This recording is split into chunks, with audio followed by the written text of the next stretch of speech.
Hello and welcome to another Cyabra live session. Great to have you with us. For those of you that are joining in, and for those of you that are going to be coming in the next few moments, wonderful to have you. Really excited about today's session. It's going to be a great conversation. I'm going to introduce it in a second, but for those that are making their way in, please let us know where you're dialing in from. We normally have quite a global audience, and so it would be great. It would also give you an opportunity to familiarize yourself with the Q&A button. So in the Q&A is your opportunity to ask questions, and you may have questions already. Some people have already submitted them in, but in the meantime, it will give you an opportunity to tell us where in the world you are calling from. So please add now. Please ask your questions and add the chat to let us know where in the world you are as people. Hey, Mike. How are you, Mike, sir? hey, he's coming in from the US. Great to have you with us. Thanks for joining. And Thank so, you. yeah, so you have the Q&A, and obviously, please use that to ask questions during the course of the session. But we'll also, going to be introducing in a second. So great. So the topic of today's conversation is going to be an interesting one because it's going to be talking about both truth and trust, two words that seem to be coming up more and more in today's age. And in the context of disinformation, in the context of just online conversations, and of course in the context of brands and brand reputation. And so, those areas seem to be speaking about them more and more, not just at Cyabra, but generally, from fake headlines and AI generated content or scams to outrage online and on social media that seems to be amplified by bots. So brands and brand leaders are being impacted more and more. Just as a short introduction to Cyabra, welcome. We're a company whose mission is to fight disinformation. And so we are monitoring the online world and working with both governments and brands to be able to uncover the fake accounts, the behaviors of those accounts, the false narratives and content, to be able to uncover and exactly understand what the conversation is and what those threats are. And that's what we do. And so that's why this conversation is so relevant. And we have even more appropriately the best person to be able to talk about this. What's interesting is that Cyabra often internally, we often describe ourselves as providing the complete CT scan, right? That's the analogy that I think both best describes us, providing that full CT scan of a conversation or of a brand reputation being discussed online. But of course, to continue that analogy is that those brand leaders and practitioners and crisis experts are the doctors where they are receiving our CT scan. And today we have a doctor, someone who titles himself as the reputation doctor. So we have Mike Paul on the line, and he is, if there's anything to be known about crisis communications, corporate communications, reputation management, Mike is the one. And as I mentioned, people talk about him as the reputation doctor, which is very fitting for the analogy that we often use. And so over 30 years in global public relations experience, working with brands all around the world, working with CEOs and leaders and governments and NGOs during the good times and the bad, and describes himself as a global fixer. And he's not just considered a top crisis PR expert by those around him, but he is also considered that by PR Week magazine, by Business Week, by various publications.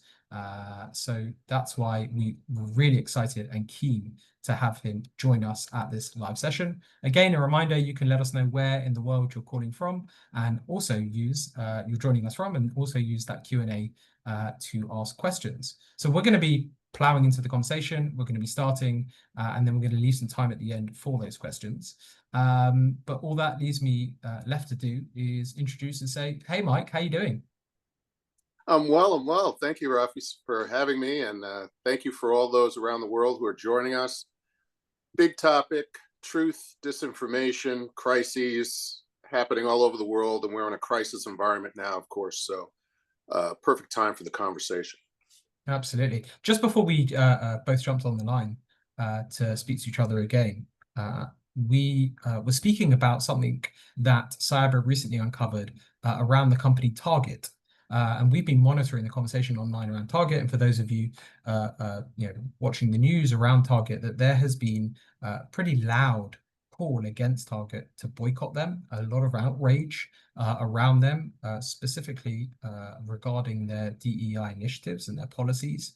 A lot of criticism, pretty much starting from January, at the end of January, when they announced changes in their DEI initiatives. And so just last week, and we were talking about this just before we came on the line, just last week, Cyabra did a deep dive research looking between January to June and found very high levels of fake accounts who were actually amplifying the narrative and the calls to boycott Target, specifically around the DEI initiatives. And at the peak, we found 39% of accounts posting about Target and the calls to boycott them were actually fake accounts and were showing long-term coordination. So this is really, really worrying. Unfortunately, is another example. 39%, as you can imagine, is even around election times from the US at the end of last year that we were monitoring closely. 39% is almost, it's pretty much double the average levels that we see around elections. So this is high, and it really sets the scene. And actually, that not just around fake accounts, but the negative sentiment around Target and this topic, fueled by lots of the narratives being amplified by the fake accounts, spiked by nearly 800%. So this is just a really good example and sets up the conversation nicely for the challenge that we have facing us. But Mike, maybe to kick off, maybe you could just tell us in June 2025, where do brands find themselves, and how do they find themselves in the climate that they're in and they're operating in?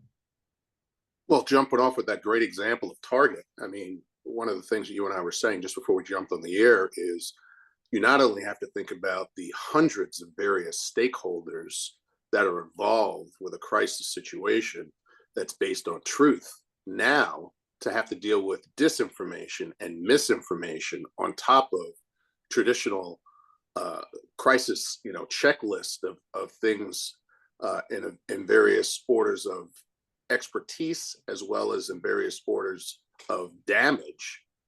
Disinformation and misinformation is now almost at the very top. And it's interesting because usually it's about lawsuits and about stock prices and about brand value loss. Now to have to wonder who is pushing the narrative. Is it true? Is it true but coming from sources that appear to be legitimate and they're not legitimate? Makes your head spin. It's supposed to make your head spin. It's a crisis. You need help. You need outside help, like companies like yours and platforms like yours, as well as with consulting organizations like mine, to just get through this. The speed at which various factors are now coming into crisis situations that are hitting brands is at the speed of light. Tech is largely behind some of the needs that these brands have to constantly keep up on. We know once you get a new type of technology, it's constantly becoming better. It's constantly changing. There's competitive products and platforms and services that are entering the market. And for brands to themselves consider themselves the expert in that type of speed and need, it's just difficult today. They need outside help. They need a Cyabra, they need a Reputation Doctor LLC as a combination to come in and help them with these various crises that are happening at the speed of light. Right. So so crises aren't a new thing, right? As your experience will attest. It's something that brands have, issues and crises is a well-defined area that's been in existence for a long time. But as you mentioned, that added element and that new layer that's being fueled by that technology, those technology capabilities, it's now adding that as an extra challenge through which the lens of crisis and issues can be seen. When you're speaking to organizations, I suppose maybe those who are currently in a crisis, but maybe not, maybe they're just planning against it. What is that misconception when it comes to this new element whether we call it disinformation or not, but what is the misconception that brands are falling for in the conversations that you're having with them? Well, one of the things that they're falling for is a strategy which is to respond to every single twist and turn that might be coming from a disinformation or misinformation world. It's extremely important not only for those brand managers who are handling these situations for their global corporations as well as global conglomerates, uh, but we have a challenge to make sure that the board, which is really the top boss within these organizations, fully understand what we're talking about. And there's another statistic that goes along with that that is controversial to even talk about today. But my organization has made a determination that if we're going to lean on truth, whether it's uncomfortable or not, we're going to say it. There are many board members who are now in their 80s and some even into their 90s who are sitting on the boards of some of the biggest brands in the world. I'm not talking about ageism, I'm talking about facts.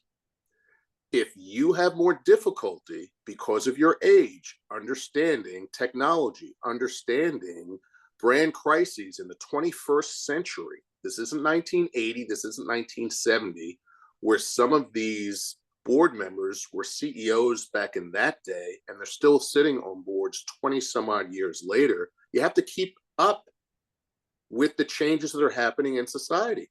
You have to keep up with the tools that are necessary. And if they have an open mind, then we don't have to talk about age. But if they're closed minded and say, what are you really saying? I'm really saying that you have to study these things. When we send you information, you have to learn them. You have to understand the speed of what you don't have an extra 6 months to sit back and study it, for example. This weekend, you've got to come up to speed for our Monday morning emergency meeting with the entire board to fully understand it. And if you're having difficulty understanding it, you better make sure that you have somebody with you that weekend who can explain it in detail so that you're ready for our meeting, because we don't have time to waste. And Fascinating. ultimately, what that means is a tougher conversation. When the chairman of the board or chairperson of the board or a committee who is looking at board refreshment says, what is your recommendation? With all due respect, you just saw what happened with, let's say, the person's name is Tom on the board. They were clueless. You don't have room for cluelessness today. You've got to replace them. And that's a controversy in itself on many of these boards that are tied to the brands. And it's at the core of decision making. It's as important as the conversation we're having with disinformation today, making sure those top experts, the leaders above the CEO, boards run companies, boards run brands. It's important for them to be up to speed, and it's important for them to be able to understand what we're talking about. Sometimes at the speed of light within seconds, when we don't even have hours to make a decision that's going to be pivotal globally for some of these brands. That's amazing, because I was going to ask you a question on the role of the crisis communicator and how that's changed or how they need to adjust. But actually, pointing out the boards and high-level executives is often overlooked and is not something that is that is discussed too often. And the way that they need to adapt. So I suppose let's, if we can dig in a bit further, because I would love to hear that, because it's often, we don't hear that so often. And so you have a pretty unique position in that. It's hard to read the bottle of the medicine when you're inside the bottle. So when you go speak to those boards, when you go speak to the executives, what are you saying to them? How are you guiding them on how they should be thinking and acting? Thank you for that question, because it's so pivotal. I mean, let's pretend we're behind the scenes now. We do more board presentations than we've ever had before, especially over the last 5 years. We're getting that access because they're afraid. They're so concerned, they're whispering questions in my ear like, is the D&O insurance that we currently have for our board covering us if we don't get this quick enough? And some of the answers to that question is no. They're now getting additional questions added to the policies that even protect them individually as a board member. Questions like, do you understand cybersecurity? As an expert, I'll tell you a true story. I'll keep part of it confidential because I've got strict confidentiality agreements. I had an 85-year-old board member check a box that said he was a cybersecurity expert. After I did a desktop, I was there. I saw him check the box, and I said, "John, you can't check that box. I know you're not a cybersecurity expert." "Oh, I went to that plenary session. Don't you remember? We went to that." I said, "That's not the level of expertise they're talking about. They're talking about 10, 15 years deep in cybersecurity." "Oh, what should I do?" "You got to take that piece of paper back. You literally just put the enterprise at risk by checking that box." "Oh, wow, I didn't realize I did that." I mean, that's how deep some of these conversations are that are happening at that level. Mhm. The board is crucial today. The board is the place where you really need to enter. It's not an add-on. It is the core level you must be at for decisions at this speed and this depth and this much risk. Remember, boards are about governance, but they're also really about risk management. And this is all about risk at the highest level. Amazing. I think that's, for those who are on listening to our board members, and for those who are executives or those who work closely with, it's absolutely something to think about as part of their fiduciary duties. So then let's go to the role of the crisis communicator, right? It's someone that you speak to regularly, you're speaking to, working with, and assisting on a day-to-day basis as you work with those brands and those organizations. How has their role changed?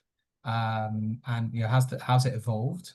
And how should they be thinking about it and adjusting it? Because sometimes, and I think I'm slightly sympathetic to this opinion, that you do hear people saying, well, crisis communications playbooks, we're not throwing them out. They're not suddenly redundant, but it might be something that we now have to, well, it is something we have to adjust as opposed to throw the baby out with the bathwater. So how have they evolved, and how should they be evolving? Well, my level of expertise globally, and I'm proud to say that I'm considered one of the top crisis communicators in the world now. I've never really been trained from even my early days, my 32nd year in the business, that the crisis playbook is really the thing you need to lean on. To me, it's similar to having a boilerplate PowerPoint. It might work. There's a high probability it won't work because it's not customized, it's not in real time. And what you really need is to have real time experts helping you along the way. To answer your question in short, crisis managers that are within corporations are leaning more on their consultants than ever before. They realize that much of the expertise has to be outsourced. They realize they can't keep up on every single thing. They could do so managerially, which is different than being an expert in every detail, crossing every T and dotting every I, as though they are the top expert themselves. And I think that's a good thing. We're gonna see a lot more, if I'm having a futurist perspective.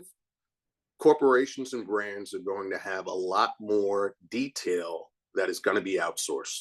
They have to. We're in a global environment. We have a million moving parts. We have high-tech solutions that are going to continue to dominate society in general, let alone brands in the corporate world, in all three sectors, right? Corporate, government, and NGOs are going to have to lean on. Now, that in itself is a controversial change for boards to have to reckon with. They're trying to push things more internally.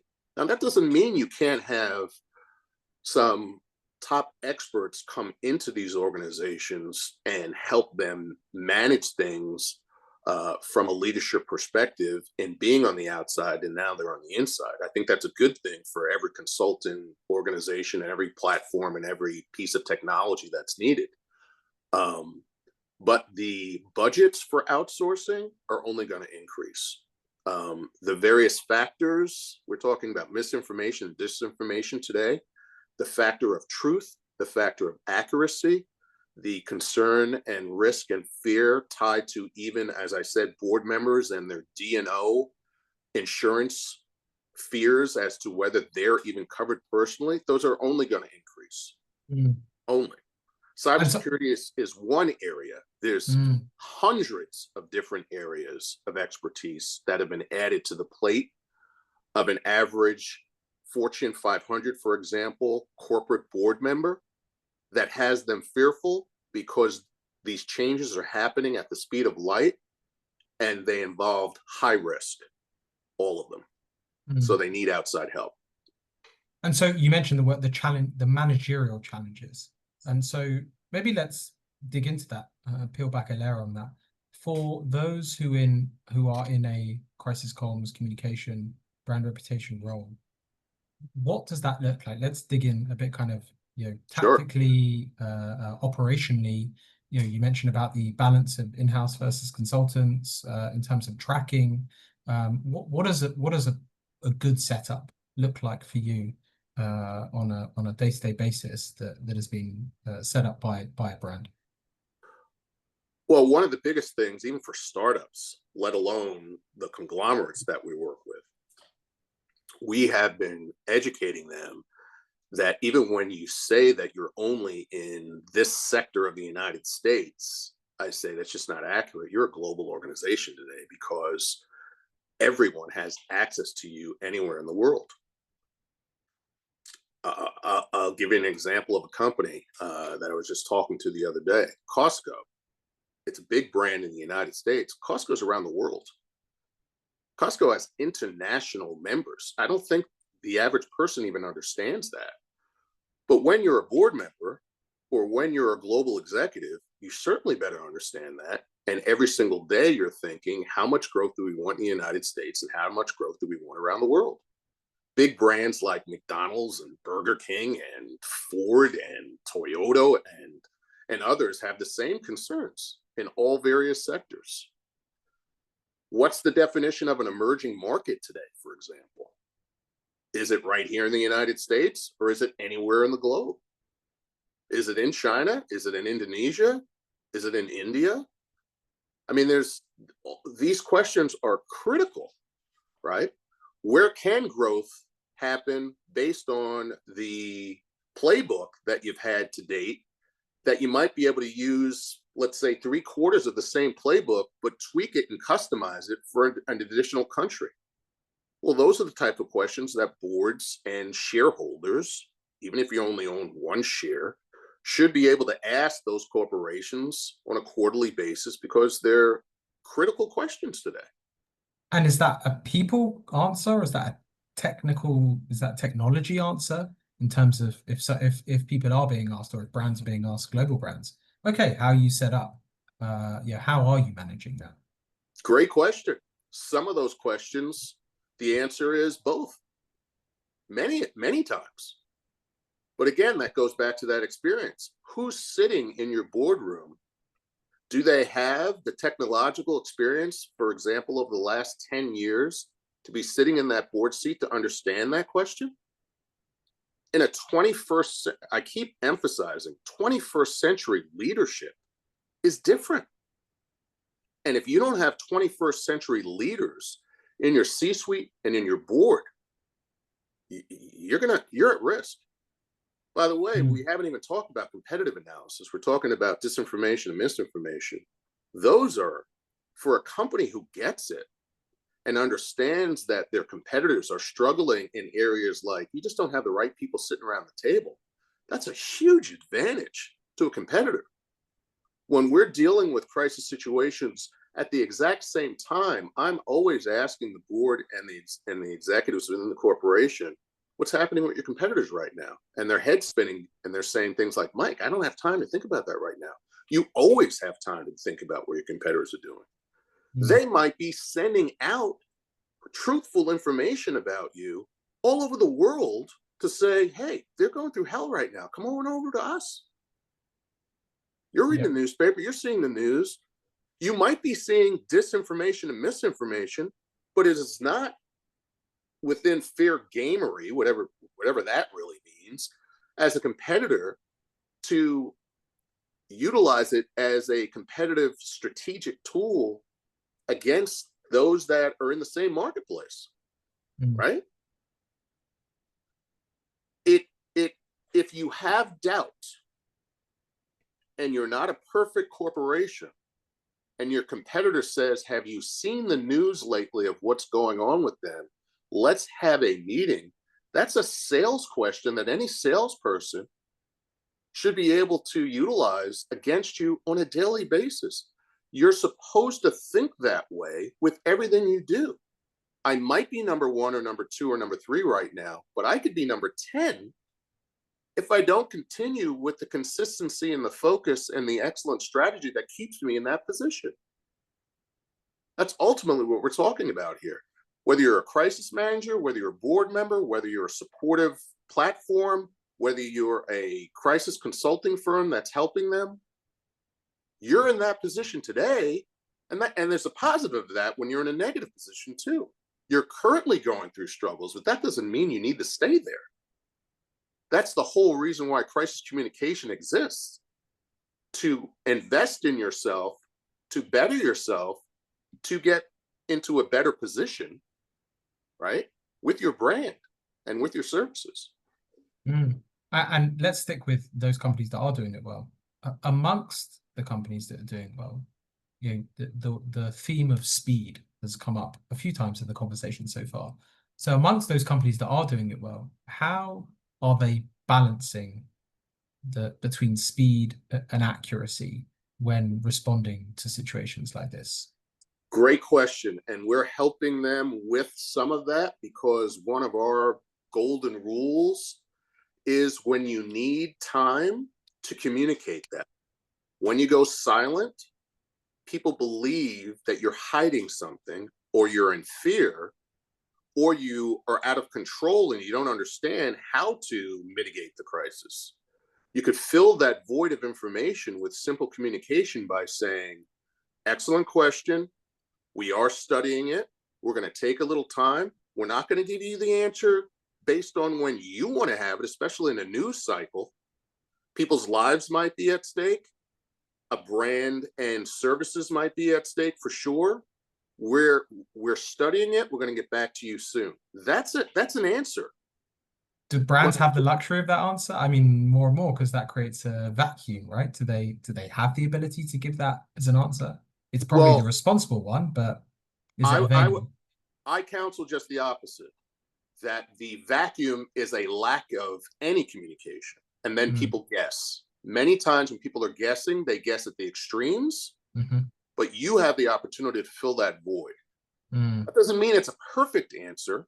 So for example, whether it's a brand, let's say it's a brand right now, and a breaking news story happens right now that a global donut shop company has a rat that was seen in a picture in a storefront, and an AP photographer took a picture of it only seconds ago. And the picture is traveling around the world as we speak. And there's also a video that just followed up, and it just came out 3 seconds ago. The board just learned of this. The phone's ringing off the hook, right?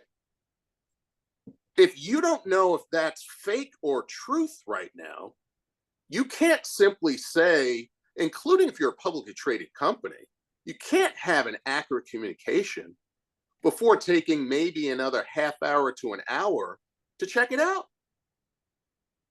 Any responsible company will lean on their ethics and their values and their best practices approaches versus fear.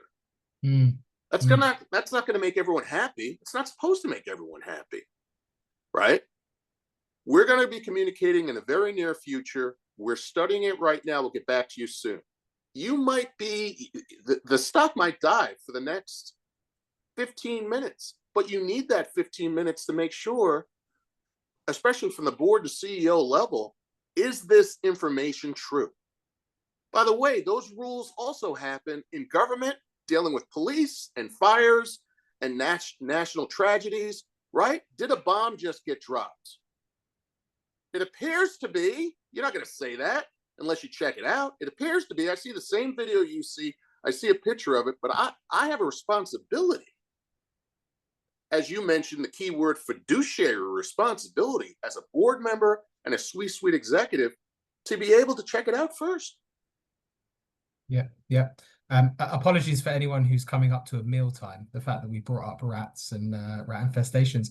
Actually, in a few years ago, when I was working on agency side, that did come up with a certain food, with a certain take fast food retailer who I won't mention, but they did have an issue with that. I think that's obviously a really good example where they do need to take the time, and then once they have that information, to communicate it quite clearly.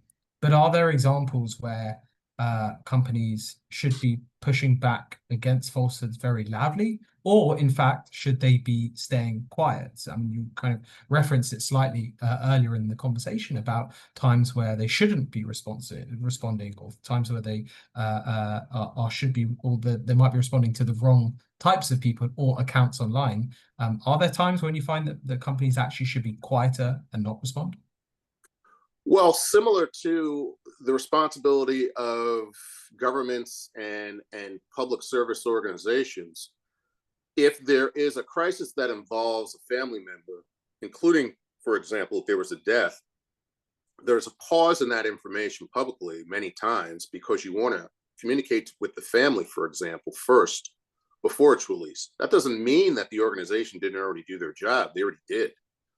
But based on their best practices approach and their rules for how they want to do things, they want to tell family members before they release it to the public. And that doesn't make news organizations, social media influencers, all different types of stakeholders, including shareholders, who want to know, right now. I know I own X amount of stock. I deserve to know first. Well, thank you for your opinion, but Mm. and this is why it's so critical for all the examples that we're giving. The theme of everything we're talking about today that is related to my business, crisis communications, is live your values. Decide what your values are before you have a crisis situation. If you then live your values, you're solid, right? You're not as fearful. You've practiced it, right? With drills. That's where the crisis playbook could be highly effective. Practice it before you need it. So then when it happens, you live your values. You've decided what your values are, right? For some organizations in the United States and abroad, it could be speaking back against someone who has a large voice in public, like the current president of the United States. If you're fearful to live your values and fulfill your fiduciary responsibilities, including the history of your organization's founding, because you're so fearful that you're going to get attacked, you shouldn't be in that job. You shouldn't be a board member. You shouldn't be a CEO. You shouldn't be in a leadership position. Mm. That's what we're teaching our clients today. It goes to that level.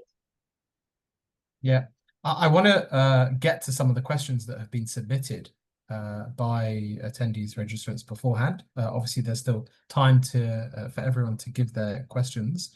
But before we do that, I wanted to ask you, because I'm really interested to hear your thoughts about how companies, as we've established now in this kind of era of lack of trust or truth, or the way that different channels are utilized, how do companies approach communicating with different age groups, different generations? I mean, we've spoken about the generational gap between employees, board members, and people that are kind of more practitioners, in-house or consultants. But how should companies approach that generational gap in trust when it comes to messaging, when it comes to kind of communicating those important messages, specifically to try and protect their brands? Threefold answer. One, lead with truth. Two, make sure it's customized for that age group. And three, utilize a narrative that's filled with EQ so that it's sticky, and instead of repelling people, it draws them in.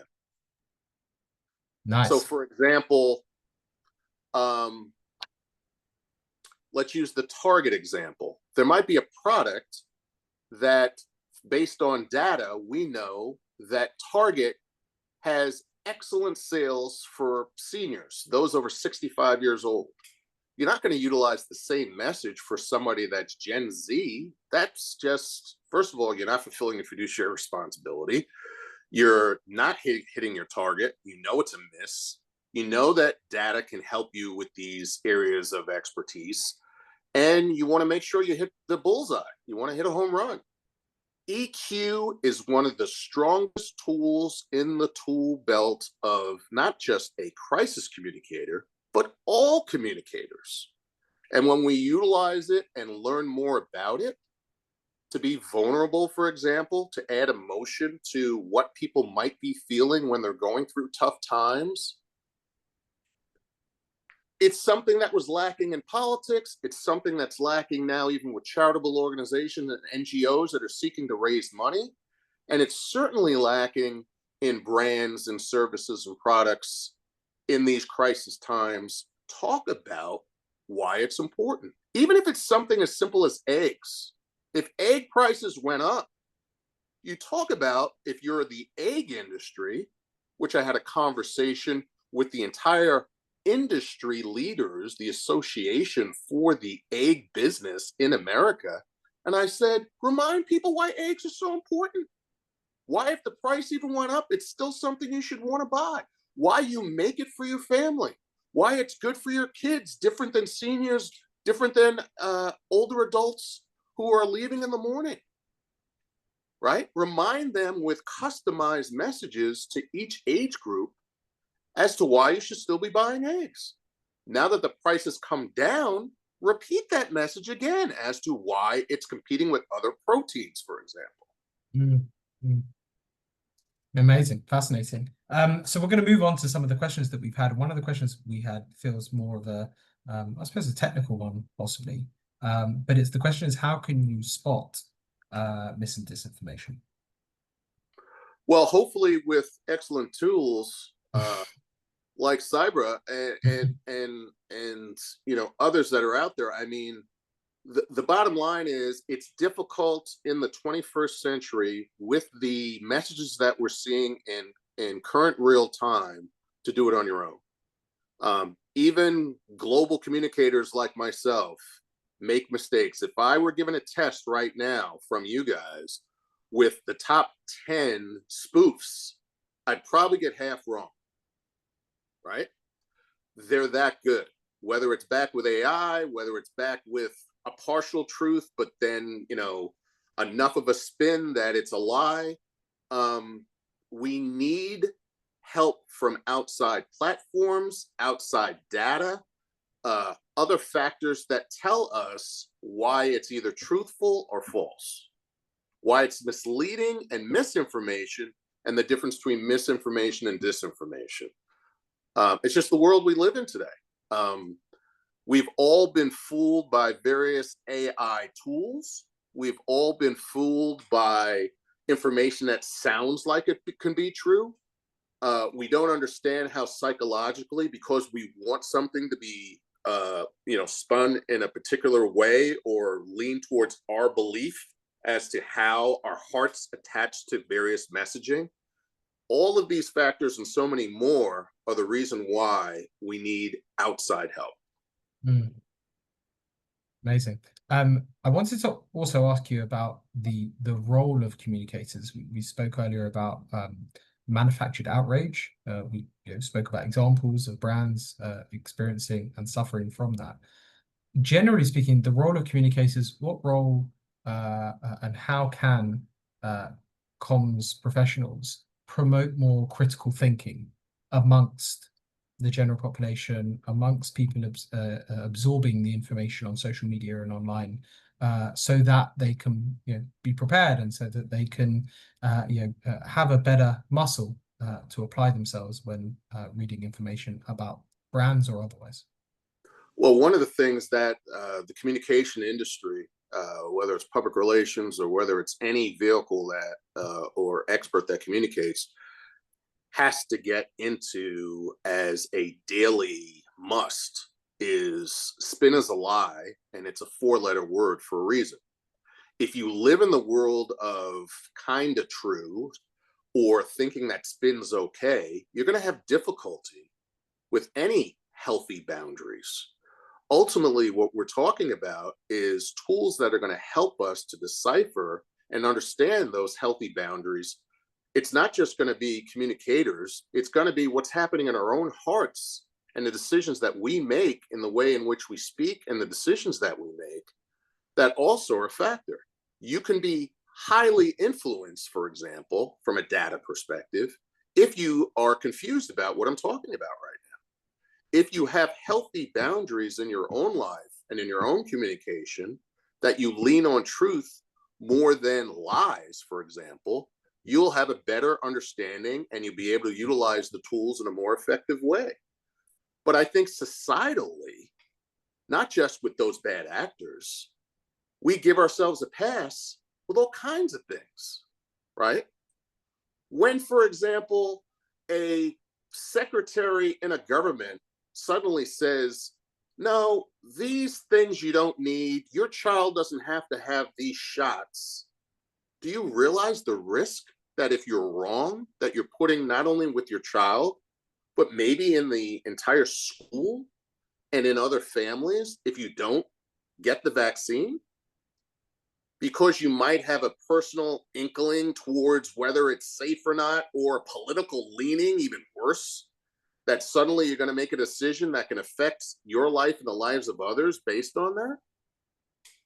That's not just potential misinformation or disinformation. That is, who are you as a human being? And what are your healthy or unhealthy boundaries for making decisions in life? It's critical.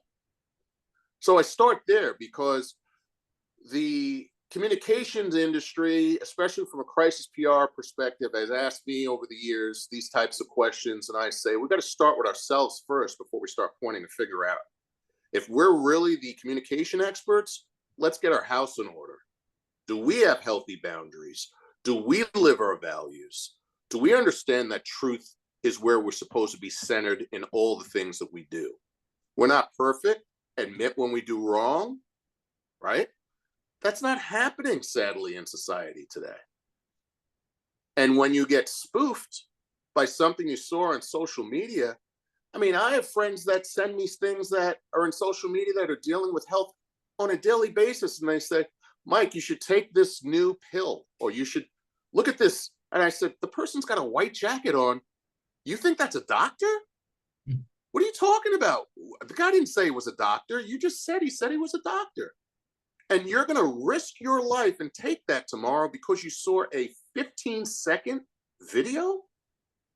That's where we are today. I mean, we're the healthy values. We're the healthy boundaries. The reason why you're getting spoofed as much as you are is because you don't have your own house in order. And that's the responsibility of every single one of us, whether we're running a brand or being a good parent or being just a good individual in society. It's a reason why we're vulnerable. We need to utilize tools, but we also have to work on ourselves.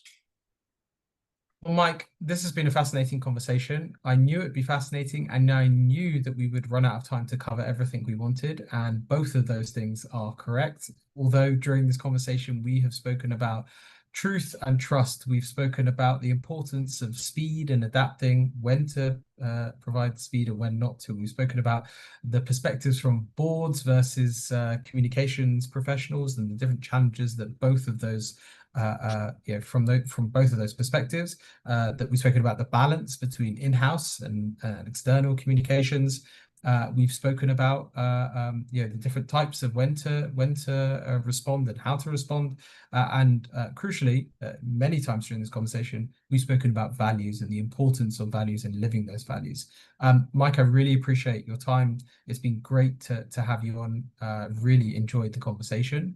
Mike Poole, the Reputation Doctor, thank you so much for coming on. And thank you, everyone. Our pleasure, really is our pleasure. And thank you everyone for joining. There is going to be a very short survey shared with you straight away after this. It's anonymous. So if you are interested in actually letting us know who you are, you have to add your information. But also the reason why it's anonymous is because we really want to hear your opinions. We have other live sessions planned. There are so many different topics to cover and so many important issues that is being discussed in the world of brand reputation, crisis communications, corporate communications, and other people that are increasingly being touched by the challenges of this misinformation, whatever we want to call it. And so please, if you can take 30 seconds to fill out the survey, because we really value your opinion. And so that's all left for me to say is just thank you for joining, and wherever in the world you are, thank you and have a wonderful day. Thank you so much. Cheers, Mike. Cheers. Take care.